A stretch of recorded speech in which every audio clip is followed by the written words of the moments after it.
100 episodes ago, I sat down in front of a microphone for the very first time with no idea if a single person outside of my own family would ever listen. I had absolutely no script formula, I had no audience. I just had a stubborn belief that CRNAs and nurse practitioners deserved someone in their corner who actually understood what their income, what their schedule, and their burnout looked like from the inside. And now, today, 100 episodes later, this show has covered market crashes and Roth conversions. We've talked about night differentials and Medicare deadlines. So, we've talked about real fear and real relief.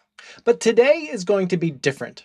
We have no new strategy for you today, no clever hook. We have no countdown of mistakes to avoid. We're going to talk about the 5 things that this show keeps coming back to because I think you need to keep hearing them. And one honest reason I keep showing up to make this show at all. So 100 episodes is a strange thing to sit with.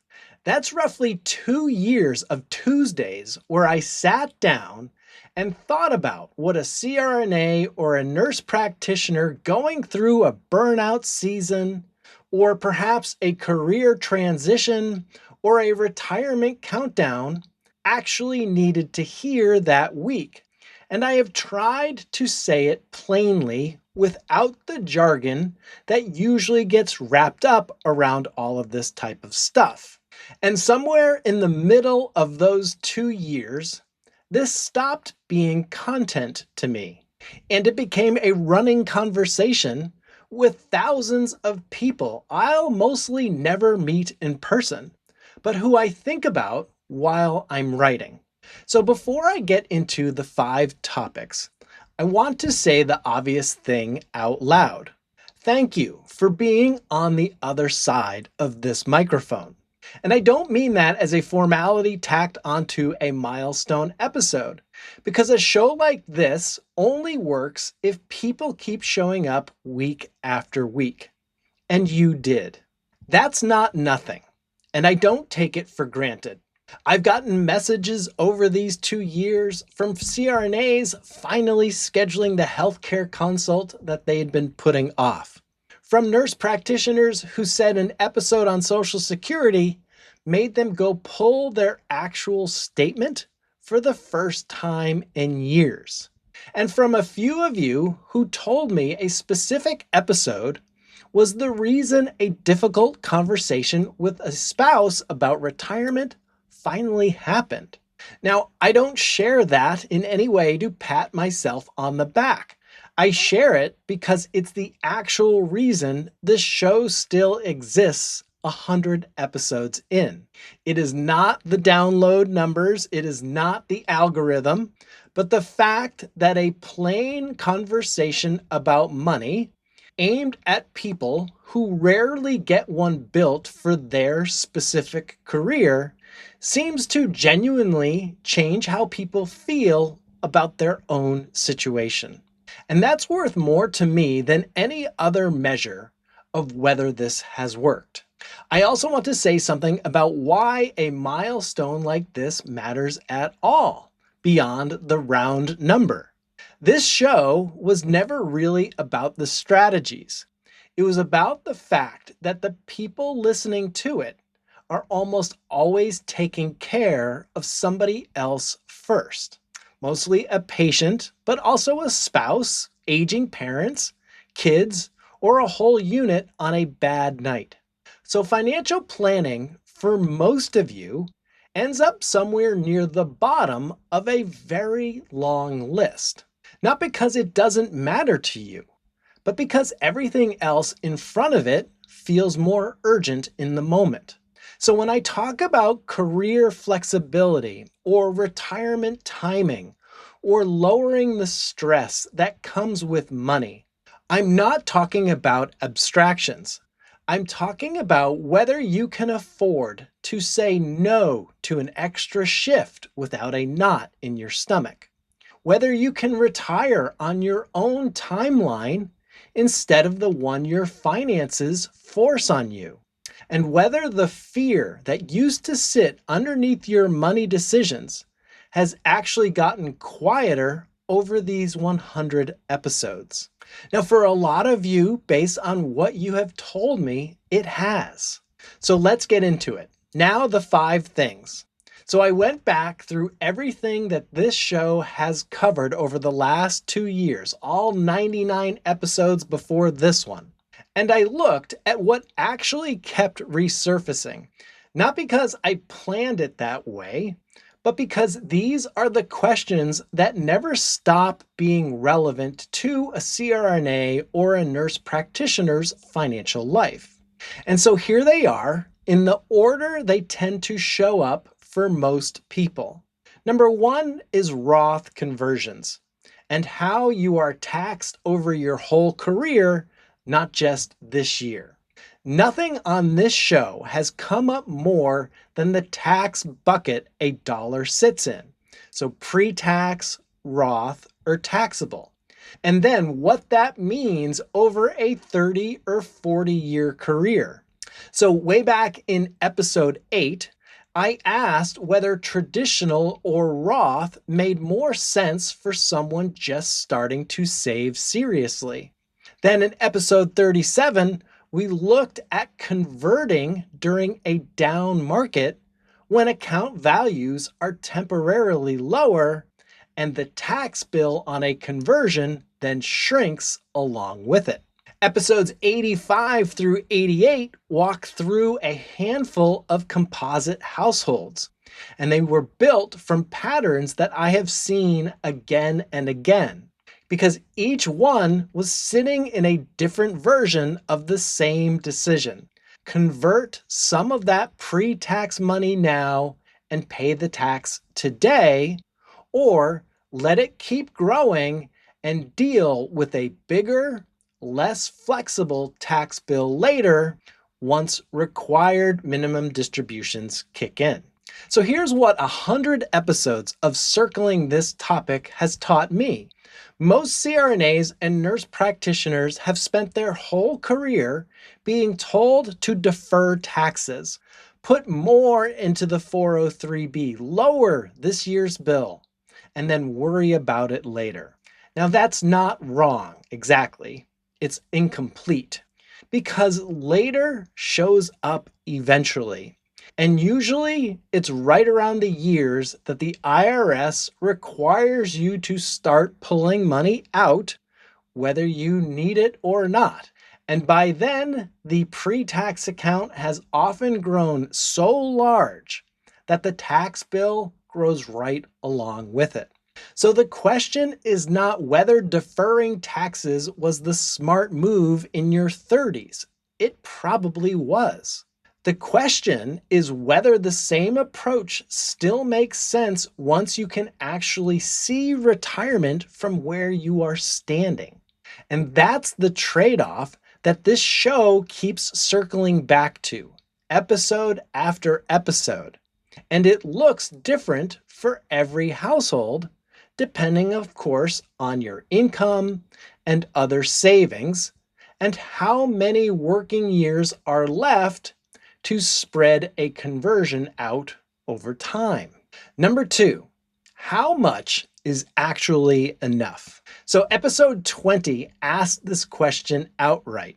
So did episode 44 and half a dozen others since then. We just phrased them 100 different ways. Can I retire at 60 with $1 million? What does $2 million actually produce in income? Is $3 million overkill for a couple with the house paid off? You know, I stopped being surprised a while ago that this is the most rewatched category on the entire show, because it's not really its own question. It's the question sitting underneath every other question, because it's not really about the number itself. It's about whether the number buys back your time. And what I have noticed watching CRNAs and nurse practitioners work through this again and again is that the number is almost never the hard part. Running a projection is math, and math does not have any feelings about it. So the hard part is actually trusting the number enough to actually change your schedule, maybe drop a call shift, or put a real date on retirement after 20 years of associating your income and honestly your identity with your job. And number three is Social Security, and the decision you mostly only get to make once. Episodes 9 and 10, close to the very beginning of this show, covered claiming strategy in depth. And it's come up steadily ever since because, unlike a lot of financial decisions, this one has almost no do-over built in. If you claim early and the monthly check is smaller for the rest of your life. Conversely, if you wait and it grows, but you're betting here on your own health and longevity to make that patience worth it. One of last year's episodes called this kind of choice a one-way door. And that phrase has stuck with me because it's true of Social Security in a way that it isn't true of most other retirement decisions, where you can just usually adjust your course later. Now, I'm careful here because there's no universal right answer. There is only the right answer for a specific household's health situation, their spending needs, and their other income sources. But the mistake I see most often isn't claiming too early or waiting too long. It's not looking at Social Security as part of the whole plan at all and treating it like a check that just shows up in the mail one day instead of a lever that changes the math on everything else, including how aggressively you can draw down other accounts in your 60s and how much flexibility you have if the market has a rough stretch right when you retire. And number four is the healthcare gap before Medicare. And this one's grown louder every year since I've made this show. And last week's episode, number 99, was entirely built around it. If you are retiring before Medicare eligibility, there's no Medicare yet. There is only a marketplace plan purchased closer to full price and a healthcare cost line that has grown faster than almost anything else in a retirement budget for 2 decades running now.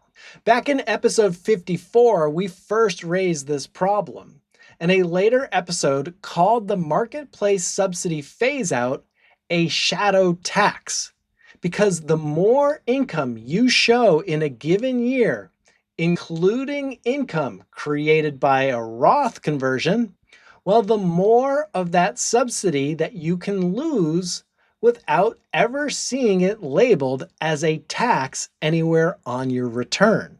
Another episode called the years right before Medicare eligibility, the healthcare cliff.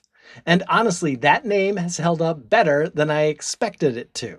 This is where the first 2 topics on this list, tax bucket decisions and the retirement number, this is where they actually collide with real dollars instead of staying theoretical. Because a Roth conversion that looks smart on a spreadsheet in isolation can quietly wreck a health insurance subsidy the very same year, turning a good long-term move into an expensive short-term surprise. Now, that's not a reason to avoid conversions altogether, but it's a reason to sequence them carefully year by year, which is exactly what this show has spent a dozen episodes trying to help people think through, one household at a time. And lastly, number 5, where the money actually comes from once you stop working.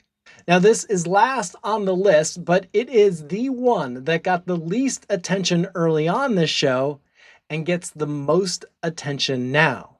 Because it turns out knowing you have enough and knowing which account to pull from first are two completely different skills. Now, episode 17 covered this early on, and then episode 22 called it Paving Your Path. And a more recent episode broke the process into 3 steps for building what I started calling a retirement paycheck. And then another turned that into a full spending blueprint for you month by month. But the honest answer is that withdrawal order isn't a one size fits all approach either, no matter how many generic online calculators try to make it sound that simple. It solely depends on your tax bracket in a given year, whether you're still sitting in that healthcare gap, or whether you're running Roth conversions in the background that very same year, and what your spending actually looks like month to month, which frankly is rarely as flat or linear as a retirement calculator assumes that it will be. Now, every one of these 5 topics, it turns out, touches every other one. And that's really the biggest thing 100 episodes has taught me.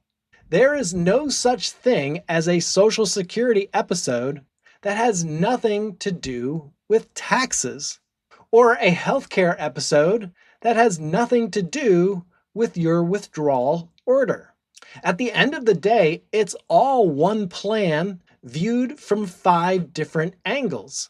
And treating any piece of it in isolation is usually where the mistakes start to creep in. So I want to talk about why I keep doing this, and I also want to be honest about something, because 100 episodes, it feels like the right moment for it. I did not grow up wanting to be a financial planner.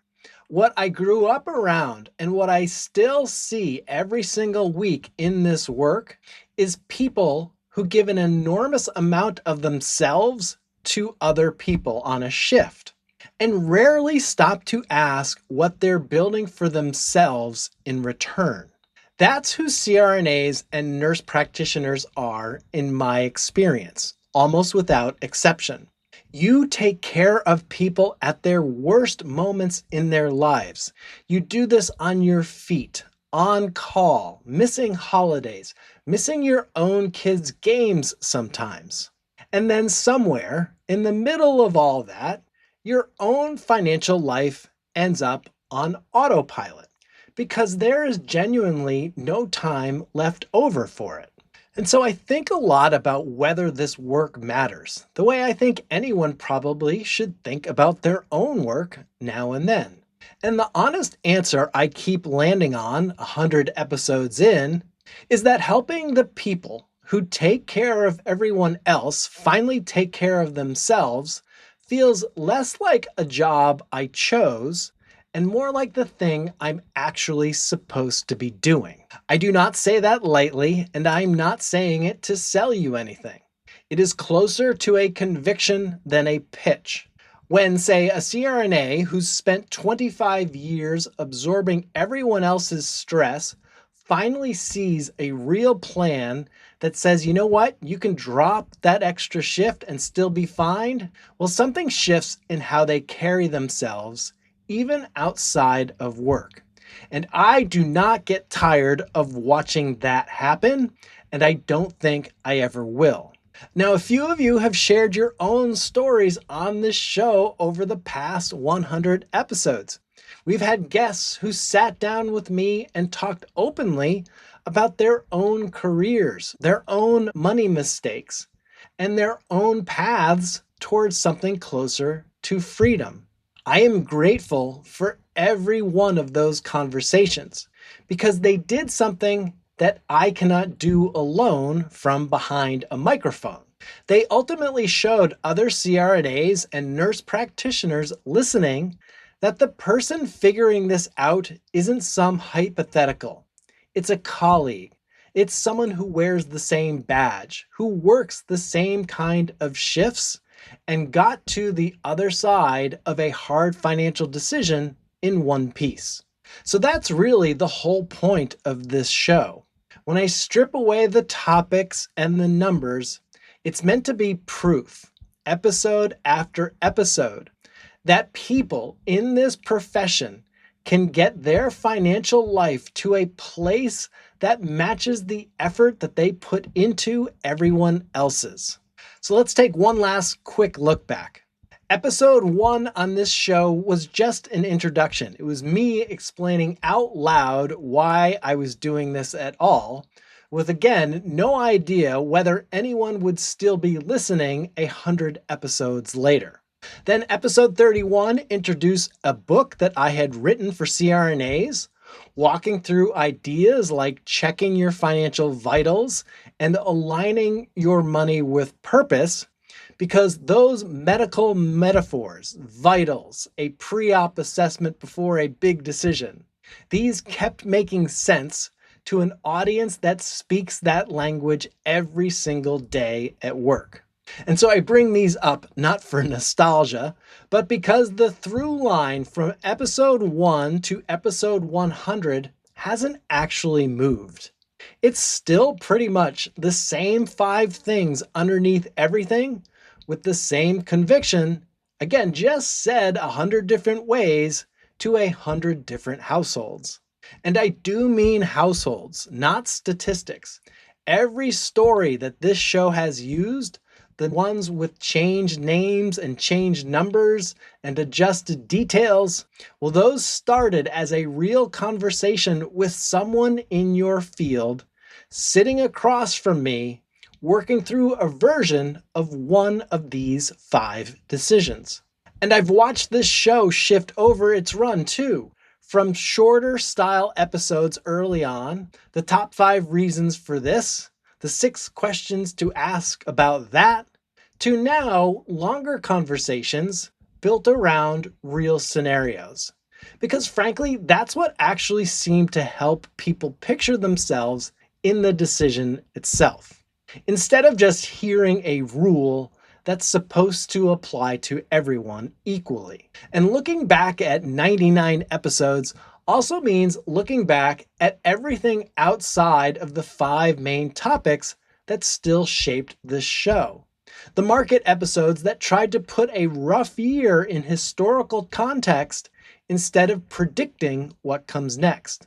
Or the tax law changes that showed up mid-year and forced a scramble to explain what actually changed for a CRNA or a nurse practitioner, as opposed to what a headline made it sound like.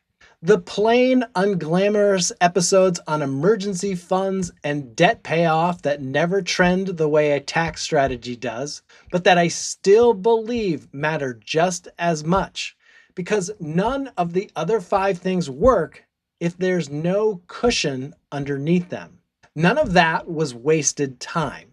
It all fed into the same 5 questions over and over, just from a slightly different angle each time. So your takeaway, one thing to actually do. Of the 5 topics today, pick the one that's been sitting in the back of your mind the longest.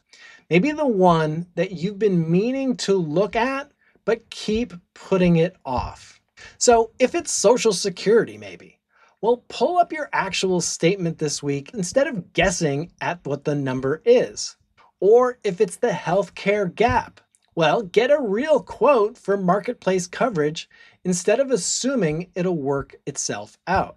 Or if it's Roth conversions, ask whether this happens to be a lower income for year for you that's worth using. Or if it's your retirement number, or the order in which you should pull money from once you stop working. Well, then put 15 minutes on the calendar this week to actually look at it instead of guessing. But don't try to solve all 5 at once. Is it worth 20 minutes this week to finally look at the one you have been avoiding? For almost everyone I have worked with, it has been.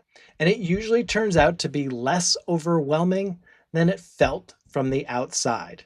Whichever one you pick, treat it the same way you would treat a small, manageable task on a shift instead of some huge, scary project. You do not need to solve your entire retirement plan this week. You just need to look at one thing you have been avoiding, honestly, for probably longer than you'd like to admit. Because that is how progress has actually happened for almost everyone I've watched go through this. Not in one dramatic overhaul of themselves, but in a series of small, deliberate looks at the things that used to feel too complicated to touch. If this show has helped you feel a little less alone in any of this, hit follow or subscribe, because episode 101 is next. We work with CRNAs and nurse practitioners 45 years of age and older with $750,000 or more saved. If you would like help modeling your own timeline, including Roth conversions, how much is actually enough for you?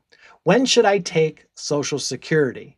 And where the money actually comes from once you stop working? Well, please schedule a conversation through the show notes, or you can do it directly at connectwithbrett.com.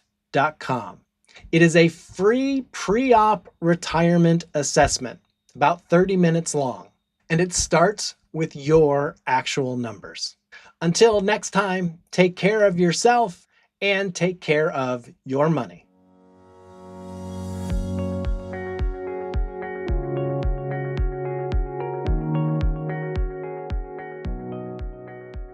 This podcast is for informational and entertainment purposes only. It should not be relied upon as a basis for investment decisions.